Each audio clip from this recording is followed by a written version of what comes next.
Bismillahirrahmanirrahim. Assalamualaikum warahmatullahi wabarakatuh.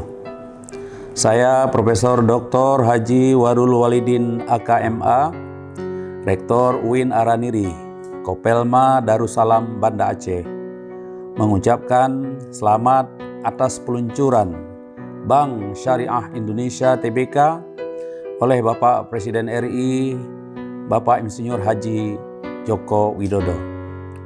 Semoga Indonesia menjadi kiblat terbesar perbankan berbasis syariah, dan semoga BSI benar-benar menjadi pilihan yang potensial bagi masyarakat baik nasional maupun internasional di era teknologi industri 4.0 sekarang ini.